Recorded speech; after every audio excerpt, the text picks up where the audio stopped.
Hello किसान भाइयों, मैं हूं आपका दोस्त और होस्ट उन्मेष टहरिया, फिशरीज इंस्पेक्टर। आप देख रहे हैं ऑस्कर फिशरीज। किसान भाइयों, आज हम डिस्कस करेंगे कि अगर आप मछलियों का साल में 2 बार उत्पादन लेना चाहते हैं तो उसके लिए क्या इंपॉर्टेंट प्रक्रिया है जिसको आप फॉलो करके अपने साल में 2 बार अपने मछलियों से आप मुनाफा कमा सकते हैं। देखिए, मछलियों का एक लाइफ साइकिल होता है और उस लाइफ साइकिल अलग अलग मछलियों का अलग अलग होता है। जैसे एमसी मछली को अगर आप नॉर्मल फिंगरलिंग बच्चे डालेंगे तो लगभग 10 से 12 महीने का समय लगता है बड़े होने में। वहीं आपकी सिंघी, मांगुर, इन मछलियों को 6 महीने का समय लगता है। तो इस वीडियो में हम लोग ऐसे मछलियां जो 6 महीने में तैयार हो जाती हैं उसके बारे में, कैसे उसको तैयार करना है, कौन कौन सी मछलियाँ हैं उसके बारे में बात करेंगे। सबसे पहले आपकी मछलियाँ हैं दोस्तों, वो है आपकी पंगासस मछली। पंगासस मछली ऐसी मछली है जो कंटिन्यू फीडिंग करती है। मतलब आप उसको अगर आप कमर्शियल फीड में पालन करेंगे तो इस मछली को आप 6 महीने में आसानी से 1 किलो साइज तक पहुंचा सकते हैं। इसके लिए सबसे इम्पॉर्टेंट स्टेप्स है कि वो है आपको अपने तालाब का थोड़ा सा बड़ा बनाना पड़ेगा। आप सोचेंगे कि 10, 20, 25 डिसमिल के तालाब में बहुत अच्छा बड़ा मछली निकले, तो ये संभव नहीं है। इसके लिए आपको पंगासस मछली के पालन में आधा एकड़ से कम आधा एकड़ से 1 एकड़ के बीच में आपका तालाब होना चाहिए। अब दूसरा पॉइंट, मछलियों को 6 महीने में तैयार करने के लिए आपको कमर्शियल फीड देना पड़ेगा। कमर्शियल फीड क्योंकि उसमें बैलेंस डाइट होता है, उसमें प्रोटीन, विटामिन, आपका फैट, कार्बोहाइड्रेट, सभी जो न्यूट्रिएंट्स है वो बैलेंस रूप में रहता है। इसी वजह से आप उसको तालाब को फर्मेंटेशन ना करिए, कोई दिक्कत नहीं है, लेकिन आप पंगासस मछली पाल रहे हैं तो आपको उसके लिए कमर्शियल फीड अपने तालाब में निश्चित रूप से डालना चाहिए। और कमर्शियल फीड को डालने का तरीका ये है कि आपको पंगासस मछली का फीड चार्ट जो आता है उसी के हिसाब से आप अपने तालाब में जो फीड की ज़रूरत है उसके हिसाब से आप उसमें फीडिंग कराइए। तीसरी बात, आपको पंगासस मछली को उसका जो बच्चे का जो साइज है, मतलब भार है दोस्तों, उसको मिनिमम मैं बोलूँगा कि 25 ग्राम से आप ऊपर अगर पंगासस मछली के बच्चे आप तालाब में डालेंगे तो आपको 6 महीने में आसानी से आप देखेंगे कि 800 ग्राम तो मिनिमम मछलियाँ ग्रोथ करेंगे ही। 800 से 1 किलो साइज तक आसानी से आप 6 महीने में इन मछलियों को हार्वेस्ट कर पाएंगे। इसके अलावा संख्या की बात करते हैं। देखिए, जब आप इंटेंसिव कल्चर करेंगे, तालाब बड़ा है, तो प्रति एकड़ हम लोग उसको 20,000 फिंगरलिंग तक डालते हैं। लेकिन हम लोग 25 से 30 ग्राम के अगर बच्चे डाल रहे हैं तो मैं आपको सलाह दूंगा कि अब 12,000 से 15,000 के बीच में प्रति एकड़ आप अपने पंगासस मछली को स्टॉक करिए। इसके अलावा समय समय पर आपको उसको स्टार्टिंग में खास करके उसमें विटामिन मिनरल मिक्सचर भी डालना पड़ेगा खाने के साथ साथ। उसके अलावा आपको समय समय पर मछलियों को प्रोबायोटिक जो होता है उसको मिला करके अपने मछलियों को खिलाना पड़ेगा। इसके लिए मैंने बेस्ट क्वालिटी के मिनरल मिक्सचर और प्रोबायोटिक आप डिस्क्रिप्शन में जा करके खरीद सकते हैं। बहुत ही शानदार क्वालिटी की अच्छी ग्रोथ करने वाली सॉइल एंड वाटर प्रोबायोटिक और मिनरल्स मैंने यहाँ पर आप देखेंगे तो टैग किया हुआ है, वहाँ से आप उसको खरीद सकते हैं। दूसरी आपकी मछली है दोस्तों आपकी तिलपिया मछली। तिलपिया मछली में भी हम लोग मोनोसेक्स तिलपिया को पहले प्रिफर करते हैं, क्योंकि इस मछली में जब सभी मेल मतलब नर की संख्या उसमें हम लोग ज़्यादातर 100% रखते हैं। और इसकी खासियत ये है कि ये 6 महीने में आसानी से 750 ग्राम से 800 ग्राम तक आसानी से पहुंच जाती है। और इसको मोनोसेक्स तिलपिया मछली को आप आधा एकड़ के छोटे तालाब में भी अच्छे से पालन कर सकते हैं। इसके अलावा संख्या की बात करें तो प्रति एकड़ हम इसको 8,000 से 10,000 के बीच में मोनोसेक्स तिलपिया मछली को अपने तालाब में प्रति एकड़ स्टॉक करते हैं।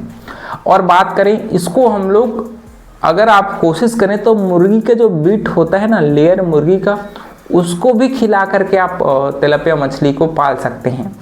लेकिन उससे मछली की जो मीट की क्वालिटी है वो थोड़ा सा घटती है अगर आप मुर्गी के बीट से मछलियों को पालन करते हैं तो। और आपको अपने वाटर क्वालिटी पैरामीटर्स को भी कंटिन्यू मतलब ध्यान देना पड़ेगा कि आपके डिजोल्व ऑक्सीजन, पीएच, अमोनिया, ये जो सारे पैरामीटर्स हैं वो बढ़िया से मेंटेन रहें, तभी आप गोबर या फिर मुर्गी के बीट से इन मछलियों को तैयार कर सकते हैं। लेकिन मैं आपको सलाह दूंगा कि आप इसको कमर्शियल फीड खिलाइए, पेलेटेड फीड खिलाइए, फ्लोटिंग फीड खिलाइए। क्योंकि इसमें प्रोटीन और कार्बोहाइड्रेट की अच्छी मात्रा होती है और आपके वाटर क्वालिटी पैरामीटर्स भी बहुत ज़्यादा ख़राब नहीं होते अगर आप उसको कमर्शियल फीड खिलाते हैं तो इसके लिए आपको तिलपिया मछली का जो फीड चार्ट होता है उसके हिसाब से आप इन मछलियों को फीडिंग करा सकते हैं। तिलपिया मछली की सबसे बड़ी खासियत यह है कि ये 6 महीने में आसानी से तैयार हो जाती है और आप इसको साल में 2 बार बहुत अच्छे से इसका उत्पादन ले सकते हैं। तीसरा आपकी मछली है दोस्तों आपकी सिंघी और मांगुर मछली। सिंघी मांगुर मछली मैक्सिमम 150 ग्राम से 200 ग्राम तक ही जाती है। हम लोग थाई मांगुर की बात नहीं कर रहे हैं, हम लोग देसी मांगुर जो होता है वो एक साल में अगर बात करें मिनिमम वो 150 ग्राम से 200 ग्राम तक जाती है। और इस मछली को अगर आप बहुत लोग इसको जो मुर्गी का जो वेस्टेज होता है ना, बीट नहीं, उसका जो मीट होता है या फिर उसका विसरल ऑर्गन होते हैं उसको साफ सुथरा करके भी तालाब में डाल करके पालन करते हैं। लेकिन इसके अलावा सिंघी मांगुर मछली के लिए कमर्शियल फीड भी आता है जिसमें आपकी फिश मील की मात्रा उसमें मेंटेन रहती है, क्योंकि सिंघी मांगुर मछली में जब तक आप उसमें कुछ मीट की मात्रा नहीं डालेंगे तब तक ये मछली उस फीड को अच्छे से खाती नहीं है। इसीलिए हम लोग सिंघी और मांगुर मछली के पालन में फिश मील की मात्रा, अगर आप सरसों खली राइस ब्रान भी डाल रहे हैं तो उसमें जो मछली का जो चूरा होता है ना उसको आप उसको खाने में डालेंगे तभी वो मछली अच्छे से इस फीड को खाएगी। तो सिंघी मांगुर मछली को तैयार होने में दोस्तों लगभग 6 महीने का समय लगता है। ये 150 से 200 ग्राम तक आसानी से पहुंच सकती है।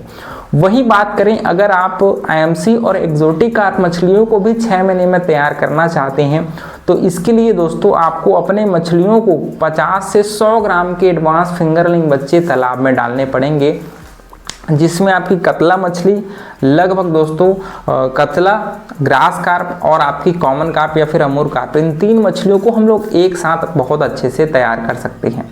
और संख्या की बात करें तो प्रति एकड़ हम लोग अगर 50 से 100 ग्राम के 3000 बच्चे प्रति एकड़ डालेंगे तो 6 महीने में आपकी मछलियां हैं बढ़िया से तैयार हो जाएंगी। संख्या की बात करें तो अपर लेयर मछली को हम लोग 40% डालेंगे, मिडिल लेयर को 30% और बॉटम लेयर मछली को 30%। तो इस क्वांटिटी में आप अलग अलग जोन में रहने वाली मछलियों को बहुत अच्छे से स्टॉक कर सकते हो। और इन तीनों मछलियों में सबसे जल्दी ग्रोथ करेगी वो है आपकी अमूर कार्प या फिर कॉमन कार्प मछली, क्योंकि ये मछली बॉटम में रहती है और तालाब के साफ सफाई में बहुत ज़्यादा इसका इन्वॉल्वमेंट रहता है। इसके अलावा इन मछलियों का जो मार्केट प्राइस की बात करें तो आप पता करेंगे तो पंगासस मछली का मार्केट प्राइस है दोस्तों वो 105 से 110 रुपये बिक रही है। वहीं आपकी सिंघी मांगुर मछली का मार्केट प्राइस पता करेंगे तो लगभग 250 से 300 रुपये प्रति किलो के रेट में ये मछली बिकती है। वहीं आपकी आईएमसी और एक्सोटिक कार्प में कतला, ग्रास कार्प और कॉमन कार्प मछली का बात करें तो 130 से 150 रुपये प्रति किलो के हिसाब से थोक के भाव में ये मछली है वो आपके फार्म से बिकती है। तो मछलियों का अच्छा मार्केट प्राइस है, अच्छा प्रॉफिट मार्जिन है, इसलिए इन मछलियों को 2 साल में 2 बार पालन करके आप बहुत अच्छा प्रॉफिट है वो कमा सकते हैं। तो किसान भाइयों आशा करूंगा कि आपको जानकारियां पसंद आई होगी। अगर अच्छा लगा होगा तो वीडियो को लाइक ज़रूर करिएगा और बेस्ट क्वालिटी के विटामिन मिनरल मिक्सचर और प्रोबायोटिक मैंने अपने डिस्क्रिप्शन में टैग किया हुआ है, वहां से जाकर के निश्चित रूप से आप इन दवाइयों का अपने खाने में, अपने तालाब में यूज़ कर सकते हैं। तो फिर मिलते हैं अगले वीडियो में, तब तक के लिए बड़ों को सम्मान करिए, छोटों को प्यार करिए और खुद का ढेर सारा ख्याल रखिए। Thank you, thanks for watching.